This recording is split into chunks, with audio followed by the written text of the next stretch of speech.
What's going on, everybody? Adrian here. Welcome back to the channel. Hope you folks are doing well. We have some major updates for a couple of these MMORPGs I'm about to talk about today. Let's begin with Neverwinter, the free-to-play MMORPG based in the world of Dungeons and Dragons that I reviewed back in 2017. Well, earlier this week, Neverwinter announced its upcoming expansion called Under Mountain, and it's going to be coming to the PC and both consoles, the PS4 and Xbox One, this spring. And you know what? This is going to be their biggest expansion ever. Not only are players being summoned to the massive dungeons beneath Waterdeep, but there's going to be tons of core features and changes and updates to the base game itself. And some of the new features for the Under Mountain expansion includes a level cap increase to level 80 from 70, 5 new adventure zones throughout the many caverns below Waterdeep. There's going to be a new social hub in the Yawning Portal Tavern, a new endgame dungeon,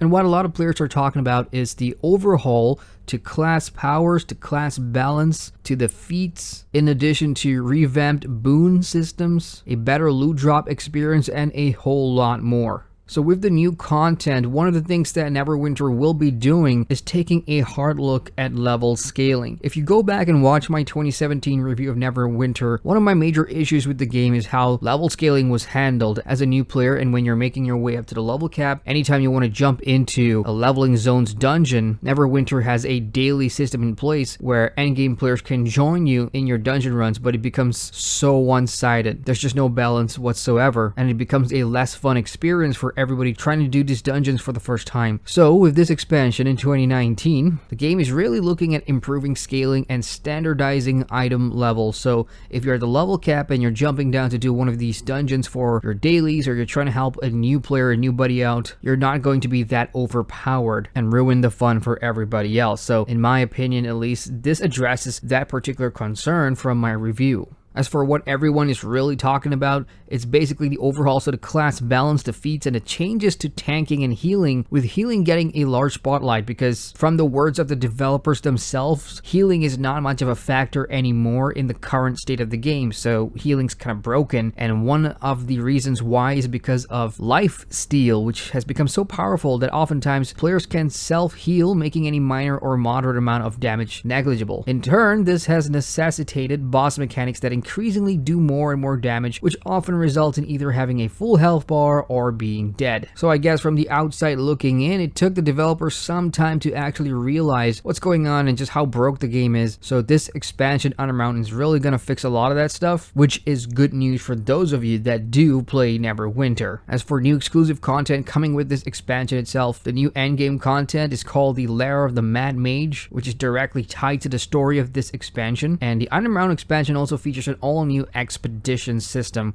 where players can explore the ever-changing caverns of Under Mountain, even encountering the Mad Mage himself. Now, while there isn't too much details about this, one can speculate if this is going to be procedurally generated dungeons or something of that sort. So it seems like Neverwinter has sort of identified key areas of its MMORPG where endgame players especially are feeling really indifferent about their build and the state of their classes and class balancing and how broke things are, if you could even call it broke. So all in all, this sounds like a really huge expansion dropping in the spring, and of course it's going to be free because Neverwinter is a free-to-play game and it makes most of its money from the cash store. So with that said, if there's any Neverwinter players out there, feel free to share your thoughts in the comment section below. How excited are you for this expansion, and just exactly how needed are these changes, especially to the class powers and feats and healings and all that stuff? Let us know your thoughts in the comment section below. Now, elsewhere, another MMORPG adding a major update to one of its core game modes is Guild Wars 2, who earlier in the week teased a brand new mount coming to World vs. World. Now, this is huge simply because mounts were introduced with the Path of Fire expansion, and for the longest time, it seemed to be a PvE only feature having mounts in the landscape because they do have their own abilities and they do change the gameplay a ton, especially when it comes to movement and mobility durability and things of that nature. There was always a possibility of mounts making it into PvP, especially World vs. World, because if you look back with the Heart of Thorns expansion, when gliding came into the picture, nobody thought it was going to make it to World vs. World, but it ended up going over there anyway, and gliding has sort of become the norm in World vs. World. And for those that don't play Guild Wars 2, World vs. World, or WvW, is its tri-faction PvP, 3 servers, duking it out in multiple maps for glory and bragging rights via big Zergy fights. So Guild Wars 2 and ArenaNet are about to unleash the Warclaw, which is a heavily armored battle cat of some sort,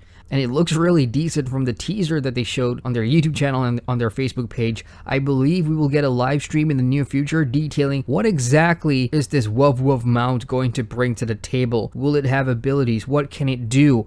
How do we acquire it? Is it a cached or exclusive? All these details have yet to be unveiled by ArenaNet, so stay tuned on their official channels. And if I've got the time in the coming weeks, I'll jump in and check it out myself. At the same time, let's talk about this for a second. Looking over at Reddit and the official Guild Wars 2 forums, you'll see that not a lot of people are actually happy about this decision to add mounts into World vs. World for multiple reasons. Firstly, balancing how will that affect small groups and Zergy fights? Will it affect server performance? There's a lot of valid questions that we still don't know the answer to, so we'll just have to wait and see.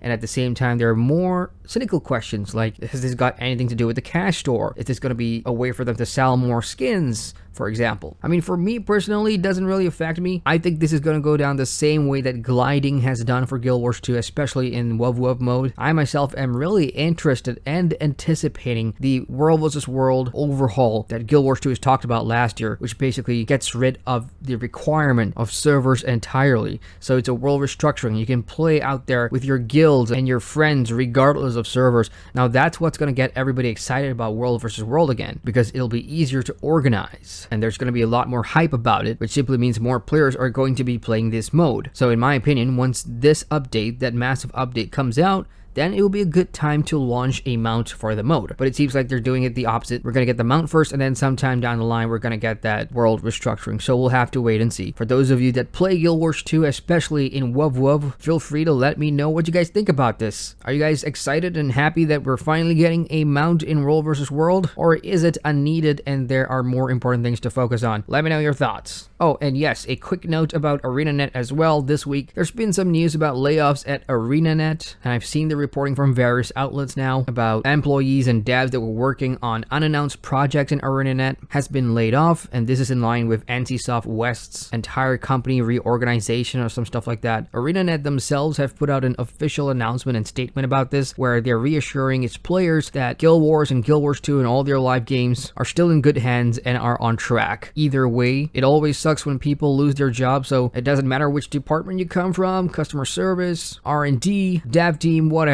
Thank you guys for your hard work, and hope all those affected get back into the workforce ASAP. Now, not to be left out by all the great happenings for MMORPGs this month, and it's been a pretty good month. Well, Standing Stone Games has released their producer's letter for the Lord of the Rings Online, which takes a look at what the game has in store for the rest of 2019. And I'm going to link this letter in the description box in the comments section below, and I highly recommend you check it out because there's a lot of stuff in there I'm not going to go through. I'm just going to touch on briefly, but here are some of the big ones. First of all, the 64-bit client for LOTRO is in testing right now. SSG is updating their code so that environments can make better use of the graphics memory, and this will allow the client to overcome some restrictions on how the world loads, how textures load, and how much they're able to use and utilize modern graphic cards. They hope to have the 64-bit client in beta as early as next month, and this is great news. A lot of us LOTRO players, myself included, has been calling for the 64-bit client forever, and SSG has been talking about it since late 2016 about this actually becoming a reality. We are now in 2019, so progress has been slow, but it is coming. So if you've had issues with loading into the game and optimization issues, hopefully the 64-bit client or the beta, which is coming out in March, is going to help take care of some of that problems and make the overall LOTRO experience a better one. Now, don't get confused here. The 64-bit client isn't going to repair your issues with the engine being old and the graphics being dated. That's a completely separate thing. The 64-bit client simply means the game should run a lot better if you have a modern PC gaming rig.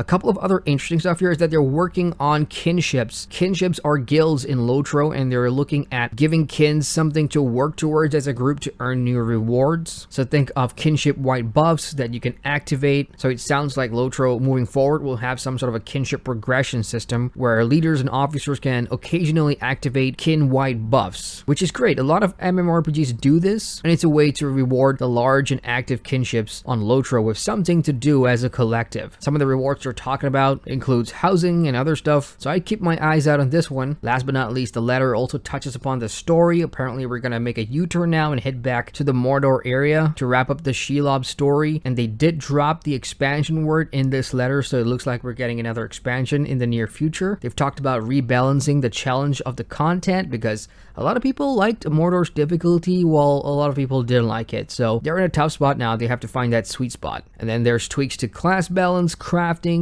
virtues as well to make the virtue system more relevant. So these are all good stuff. Check out that letter, you guys, if you play LOTRO. And that's it from me, folks. Just a quick update on some of the major things happening for a few of these MMORPGs out there. Last week, we already saw a bulk of what was laid down, especially with the AAA MMORPG scene. And most of that is coming into play as the month comes to a close. The Elder Scrolls Online will be releasing their Wrathstone DLC sometime next week, 26th of Feb. I'll be jumping into that. And as usual, I'll keep you guys updated if there's anything new or major or breaking right here on my channel. So hit the like button if you like buttons, and feel free to subscribe to the channel for more MMO news. Get notified on all my latest uploads. Once again, I'm Adrian, and I thank you for watching. Hey folks, thanks so much for watching that video. If you guys want to watch more, you can click the subscribe button at the bottom there or somewhere over here. And don't forget to hit that bell to get notified on all my latest videos. So I'll see you guys at the next vid. Take care.